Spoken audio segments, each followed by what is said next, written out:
The older I get, the more I realize that money just... Rachel Southard, Doctors and Depression, My Story, Statistics, Coping. This video needs to exist, and I don't really know how it's going to impact how people view me. I don't know how it will impact my professional life or even personal life, but to be honest, I don't mind, because I know that if this video helps one person, if they can relate to this at any point in time, which I hope that you don't have to relate to this. If you can relate to this and you find some sort of comfort in it, then that's why this video needs to be here on the internet. I respect that a lot. Okay, so a little bit about me. I've generally been a very happy person, content. I'm pretty mentally stable. I know some of you might beg to differ because you've seen my frequent crying episodes on this channel, but crying is cathartic, and so I'm a sucker for a good cry naturally. But really, I think that one of my biggest strengths, and I mentioned it before, is my emotional intelligence. I have the ability to reflect and to an extent can calculate my reactions and take control over how I feel. I'm not perfect at it, but I make an effort to do so. One thing I do want to add here is what's helped me a lot mid-20s to now is, rather than trying to control my emotions, is accepting my emotions and examining them with curiosity. And that gives me so much more insight, so much more peace, versus trying to fight them and force them to be different. I'm not an optimist, I'm not a pessimist, I'm very much so a realist, where I recognize that both good things and bad things can happen, and no matter what, I reassure myself that I will be okay. It's gonna be okay at some point, and I find a lot of comfort in that. You're probably asking yourself, why are you telling me all of this? And I'm telling you this because depression does not discriminate, if you did not already know that. It can happen to anyone, and even to people that you don't really expect it from. They can experience depression and suicidal ideation just as much as everybody else. And so if you think that you're untouchable, I'd like you to check your ego, because it can happen to you. And I hope that it doesn't, and I hope that you never find yourself at the mercy of this disorder, but it's a possibility, and this video is here to let you know that you're not alone. And I know that that's a really common saying, but it is comforting to know that you're not alone in these things. And one thing to also keep in mind is that we all process negative emotions differently. And my hardest time that I've talked about on this channel and on Med School Insiders was when I was 18, got diagnosed with inflammatory bowel disease, was hospitalized. My parents broke up in the middle of all that, like 2 months after my diagnosis.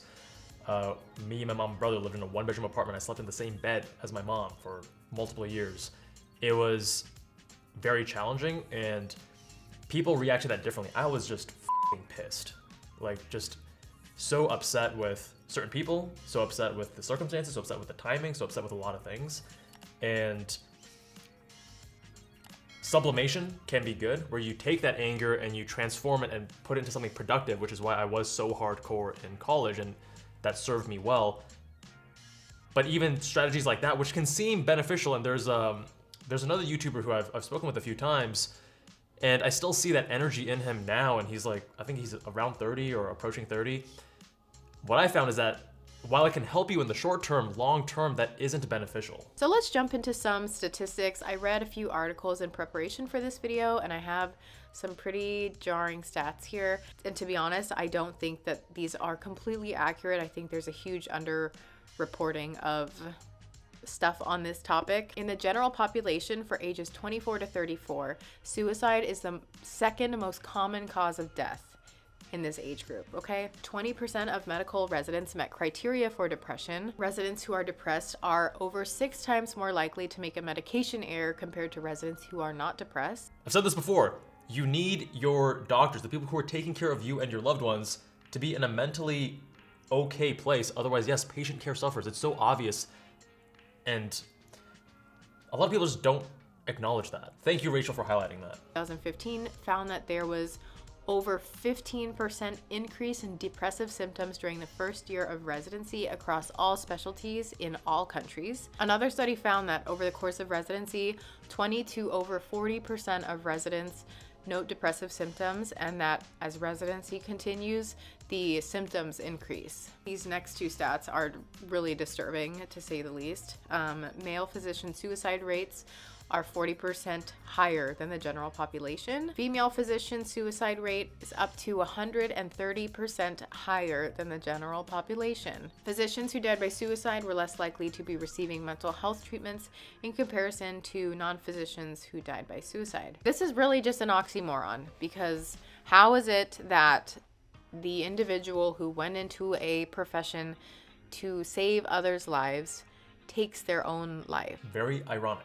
I even dug up some of my old text messages to remind myself of how I was feeling, because it was very much so a blur. I hid it so well. It is mind-boggling to me how well I disguised how I was actually feeling, because I went back recently to watch those videos over again and try and remember how I felt during that time. And there were so many nights where I'd go to bed and I was hoping that I would not wake up the next morning. And that's so terrible. It's terrible. It's terrible. This young, brand new physician who has dreamt of this position for her entire life. She's dreamt to be a physician, and she's worked so hard, and she's hoping that she does not wake up the next day. That is so sad. In that time, that's how I was feeling, and that breaks my heart. I felt like I made a huge mistake. I felt like I trapped myself. I dug myself in this big ditch, and now I'm looking up and I'm like, how am I gonna get out of here? I was like, what have I gotten into? Well, if I don't actually want to do this anymore, what are my options here? I can quit, and I can just be in hundreds of thousands of dollars in debt with a degree that really isn't applicable to anything else except this route. If I quit, what will I go into next when this is my only calling and this is the only thing that I've ever wanted to do with my life? I can relate to this, obviously, because I quit plastic surgery residency, and the big wake-up call for me was when my inflammatory bowel disease was acting up. It was several months into residency, and it was after a few tough rotations where I'm not sleeping as much, I'm not exercising as much. I still managed to exercise like 3 times a week, but then you go home and you sleep 3 hours, 4 hours. Your body's not recovering. I mean, recently this week, I've been exercising every day, and like I slept 9 hours last night. I had my alarm set for 7 hours. So like everyone's body is different. And I think for me, that stress plus that lack of sleep, plus, I was doing surgical residency, plus running Med School Insiders, plus running MEM, which is, like one of the first companies that I started. And the wake-up call was when I had that flare-up, and I was so well managed until that point, right? I had one big flare-up in med school. But other than that, for several years, I was so well managed, and I saw this really clear correlation between my lifestyle, my stress, my sleep, and my health. And at that point, I was like, okay, I have now gotten to the point where I am micromanaging every minute of the day. I wake up 10 minutes on the toilet doing emails. I'm at the grocery store waiting in line doing my Anki cards. I'm at the restaurant waiting for my meal. I'm handling, everything was so dialed in. That was like productivity peak in terms of like time management. And yet I still wasn't sleeping enough. And yet I still wasn't able to do all the things that I wanted to do because residency alone pushes you really hard. And it is kind of ironic because you guys have to remember, when I was starting residency, right? This is 2017, totally different landscape in terms of social media. So I did not want to tell anyone that I had a social media presence, etc. And eventually some people just found out. And then I heard like these mumblings, and it was frowned upon, especially in a surgical residency, because they want you to just focus on surgery and surgery alone. And while I think that's kind of backward in the sense that people are multifaceted, and if I do YouTube on the side or someone else does something else that's not as publicly facing, it's a bit of an inconsistent standard. But I also acknowledge that it was a lot harder for me to be healthy when I was doing so much stuff. I remember getting kind of upset and pushing back, being like, dude, don't question my abilities because I'm still performing really high at my level. When it comes to the test or the preparedness or the metrics that you're using to measure a resident's learning and performance, I'm doing way better.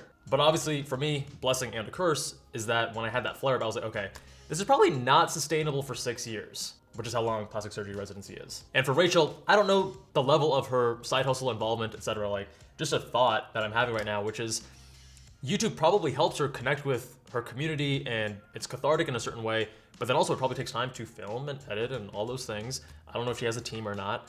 And I wonder if that paradoxically adds more stress to her life. At the right time when I had these thoughts, my program, you guys, is the best program and the most supportive and sweetest, because they knew, they could tell, they could feel, they would watch my videos and they knew how sad I was and that it was actually a problem. I do like that at least nowadays, a lot more programs are more accepting of social media presences, unlike even just a few years ago. I always knew that I wanted this program because I got such good vibes from it when I rotated here as a medical student. Vibes are important. Don't underestimate vibes.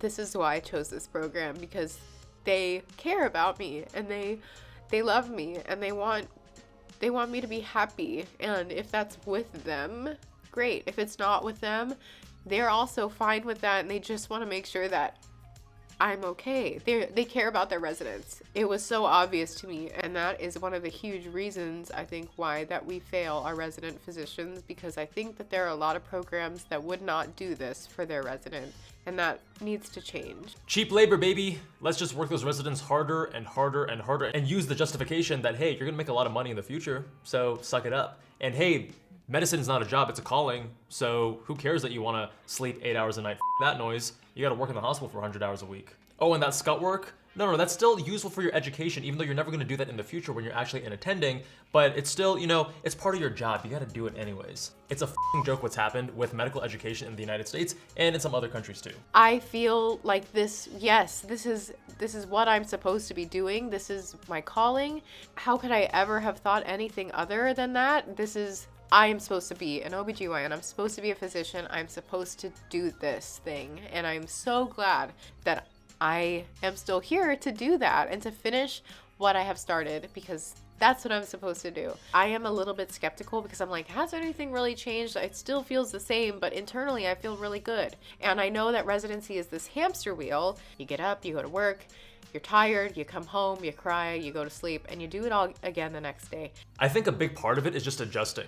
And a thought that's coming up, bear with me. This is like very much just free flowing, right? So this is not a fully hashed out thought, but one thought I have is that maybe those who, she's talking about how her days are just wake up, work, come home, sleep. And I think if you have done that more in the past, then it doesn't seem as outrageous when you are in residency, in the sense that, like, even today, nowadays, I'm out of residency, but Monday through Friday, I mean, right now it's actually Saturday, but Monday through Friday, I wake up, I work out, I eat, I sleep.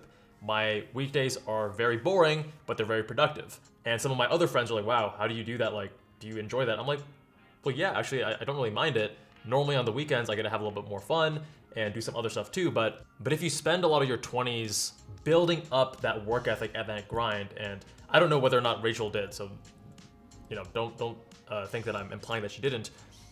If you do focus on that in your 20s, college, med school, etc., then you at least have the capacity, the buffer, even if you don't want to go all the way. Like, if I look at myself in residency, I never want to be at that level where I'm micromanaging every fucking minute of my day, but the level of stuff that I got done was impressive. And I'm like, I look back at that, I'm like, holy shit, I can't do that anymore. But now I have the skill set so that I don't have to operate at 100%, but I can operate at 85 or 90% and still get a lot of stuff done while feeling like I'm not maxing out and not redlining my tachometer. Well, maybe it's habituation. It's a decrease in response to repeated exposure to a stimulus. So maybe my brain no longer perceives residency in this hamster wheel as a threat anymore. It's no longer painful. I have developed the proper coping mechanisms, I think, to be okay every day and to know that this is why I'm here.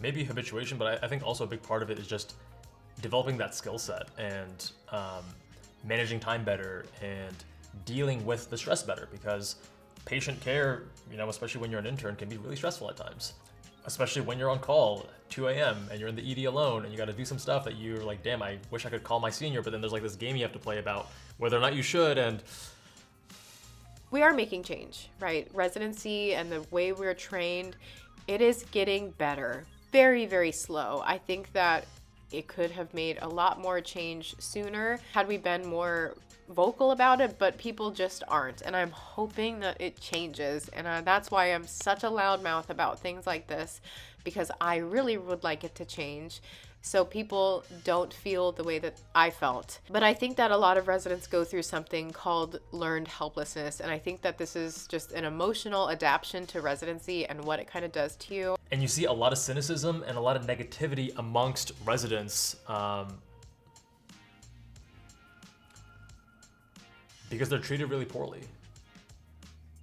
I'm still gonna fight this fight, and it's my mission to complete this residency, and I am going to make a change. I'm gonna make a difference for future residents. I respect that a lot, and I hope that she can make more progress than I did, because I remember when I was leaving, one of the things that I wanted to do was, establish this base, this foundation with Med School Insider so I could feed myself and, live, and then start focusing on changing medical education and having these like programs where what if we do things differently and how could that look, and use that as like a pilot program. And I had these big ideas, and then life kind of hits you in the face, and some of those goals are really, really challenging and really, really complicated to change and improve medical education.